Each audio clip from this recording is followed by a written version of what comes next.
మంత్రికి పదవీగండం తప్పదా? త్వరలో జరిగే మంత్రివర్గ విస్తరణలో ఆయనను తప్పించబోతున్నారా? ఒకప్పుడు రాష్ట్ర రాజకీయాలను శాసించిన ఆ మంత్రి ప్రస్తుత రాజకీయాల్లో ఇమడలేకపోతున్నారా? తొందరపాటు నిర్ణయాలే ఆయన్ను ఇబ్బంది పెడుతున్నాయా? గత ప్రభుత్వంలో చేసిన తప్పే ఆయన మళ్లీ చేస్తున్నారా? ఇప్పుడు ఇదే అక్కడ హాట్ టాపిక్. ఇంతకీ ఎవరా మంత్రి, ఏంటా కథ?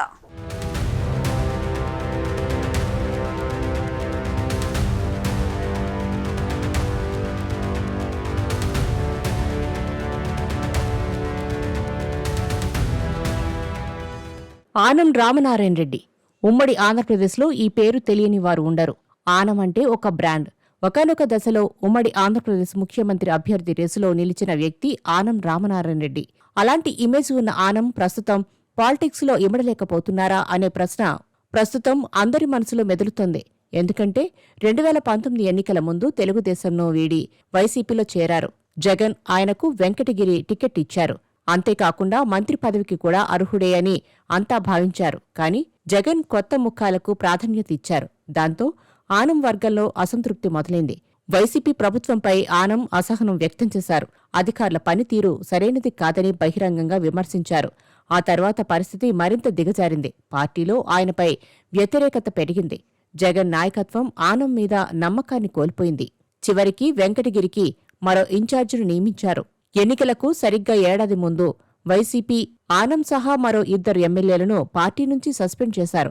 దీంతో ఆనం మళ్లీ టీడీపీ తీర్థం పుచ్చుకున్నారు. అయితే టీడీపీలోకి వచ్చాక కూడా ఆయనకు ఒక పరీక్ష ఎదురైంది. నెల్లూరు జిల్లాలోని 2 స్థానాలు వెంకటగిరి తనకు, ఆత్మకూరు తన కుమార్తెకు ఇవ్వాలని కోరారు. కాని చంద్రబాబు ఒకే ఒక టిక్కెట్టు సాధ్యమవుతుంది అంటూ ఆత్మకూరు నుంచి పోటీ చేయమని సూచించారు. మంత్రి పదవికి అవకాశం ఉంటుందని కూడా అప్పట్లో హామీ ఇచ్చారు. ఎన్నికల్లో ఆనం కేవలం 7,500 ఓట్ల తేడాతో గెలుపొందారు.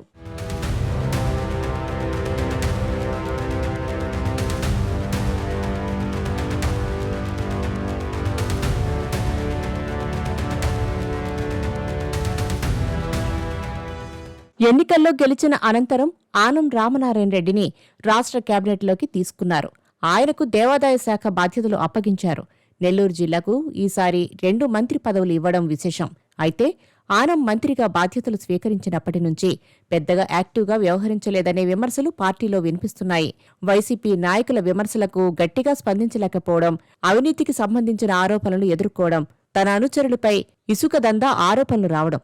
అంతేకాదు జిల్లాలోని ఇతర నాయకులతోనూ ఆయనకు సంబంధాలు బాగోలేదన్న వాదనలు వినిపిస్తున్నాయి. ముఖ్యంగా యువనేత నారా లోకేష్ దృష్టికి నెల్లూరు జిల్లాకు చెందిన కొంతమంది ఎమ్మెల్యేలు ఆనం తీరుపై ఫిర్యాదులు చేసినట్లు సమాచారం. ఇటీవల జరిగిన కొన్ని సంఘటనలు ఈ వ్యతిరేకతను మరింత తీవ్రతరం చేశాయి.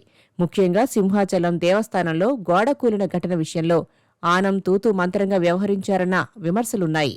గోడకూలి పలువురు భక్తులు మృతి చెందిన ఘటనలో ఆనం వెంటనే ఘటనాస్థలికి వెళ్లకుండా నెల్లూరులోనే ప్రెస్ మీట్ పెట్టి కేవలం ఫోన్ ద్వారా అధికారులతో మాట్లాడారట.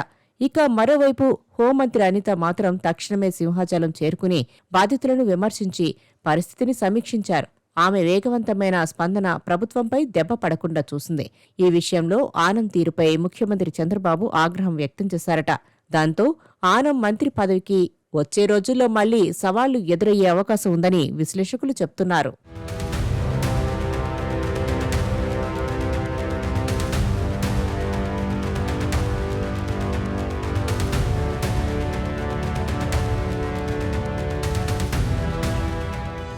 ఇప్పటికే విమర్శలు ఎదుర్కొంటున్న ఆనంకు సొంత జిల్లావాసి అయిన మరో సీనియర్ మంత్రి నారాయణతో తలెత్తిన సమస్యలు మరింత మైనస్.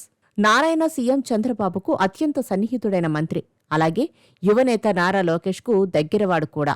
ఇలాంటి సమీకరణాల్లో ఆనం, నారాయణ మధ్య తలెత్తిన వివాదం పార్టీ పెద్దలతో మరింత దూరాన్ని పెంచాయని అంటున్నారు.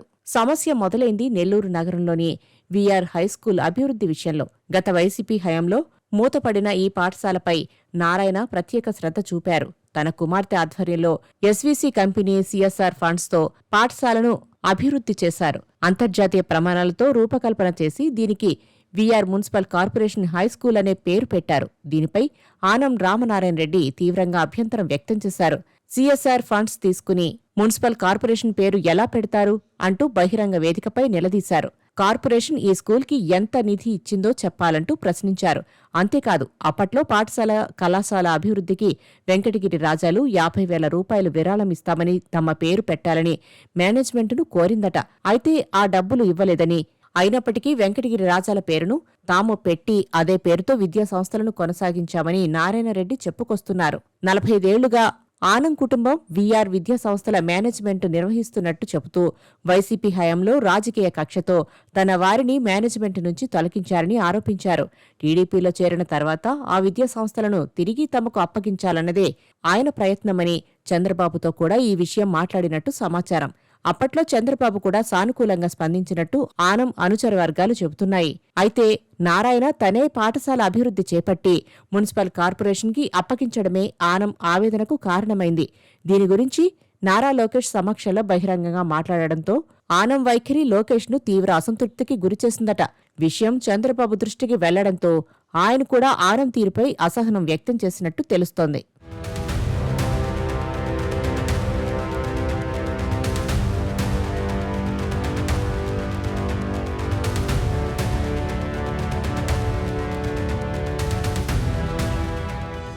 రాష్ట్రంలో త్వరలో మంత్రివర్గంలో మార్పులు చేర్పులు జరగడం ఖాయమని తెలుస్తోంది. ముఖ్యమంత్రి చంద్రబాబు పనితీరు బాగోలేదని కొంతమంది మంత్రులను తొలగించి కొత్త వారికి అవకాశం కల్పించబోతున్నారన్న వార్తలు వినిపిస్తున్నాయి. ఈ నేపథ్యంలో ఉమ్మడి నెల్లూరు జిల్లాలో కీలక మార్పులు జరగబోతున్నాయనే ఊహాగానాలు ఊపందుకున్నాయి. ప్రస్తుతం దేవాదాయ శాఖ మంత్రిగా ఉన్న ఆనం రామనారాయణ రెడ్డి పదవిపై మళ్లీ సందిగ్ధత నెలకొంది.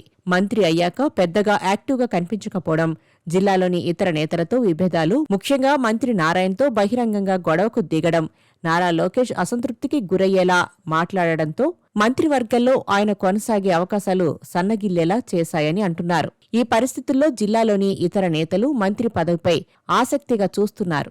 ముఖ్యంగా 4 నాయకుల పేర్లు ఇప్పుడు తెగ చర్చల్లో ఉన్నాయి. కోవూరు ఎమ్మెల్యే వేమిరెడ్డి ప్రశాంత్ రెడ్డి పార్టీకి కష్టకాలంలో అండగా నిలబడి మహిళా నాయకురాలిగా మంచి గుర్తింపు తెచ్చుకున్నారు. నెల్లూరు రూరల్ ఎమ్మెల్యే కోటంరెడ్డి శ్రీధర్ రెడ్డి అయితే వైసీపీ అధికారంలో ఉన్నప్పుడే ఆ పార్టీకి గుడ్ బై చెప్పి 16 నెలల ముందు తెలుగుదేశంలో చేరారు. ఎన్నికల్లో గెలిచి నియోజకవర్గంలో అభివృద్ధికి కృషి చేస్తూ ప్రజల్లో విశ్వాసం సంపాదించుకున్నారు. మంత్రి పదవికి అత్యంత బలమైన పోటీదారుగా కోటంరెడ్డి పేరు వినిపిస్తోంది. ఇక సీనియర్ నేత సోమిరెడ్డి చంద్రమోహన్ రెడ్డి గతంలో పలుమార్లు మంత్రిగా పనిచేసిన అనుభవం ఉన్నవారు. తాజాగా విస్తరణలో తనకు మళ్లీ అవకాశం ఇవ్వాలని ఆయన చంద్రబాబును కోరినట్టు సమాచారం. మరోవైపు బీదా రవిచంద్ర బీసీ సామాజిక వర్గానికి చెందిన ఎమ్మెల్సీగా పార్టీ కోసం ఎంతో కష్టపడి పనిచేసిన నేతగా పేరుంది. సామాజిక సమీకరణాల దృష్ట్యా ఆయనను కేబినెట్లోకి తీసుకునే అవకాశం లేకపోలేదనే ప్రచారం సాగుతోంది. ఇంతకీ ఆనం రామనారాయణ రెడ్డి మంత్రి పదవిని కొనసాగిస్తారా, లేక ఆయన స్థానాన్ని కొత్త నేతకు కేటాయిస్తారా అన్నది జిల్లాలోనే కాకుండా రాష్ట్రవ్యాప్తంగా ఆసక్తి రేపుతుంది. చంద్రబాబు సామాజిక సమీకరణాలను, నాయకుల పనితీరును దృష్టిలో పెట్టుకుని నిర్ణయం తీసుకోబోతున్నారని విశ్వసనీయ వర్గాల సమాచారం.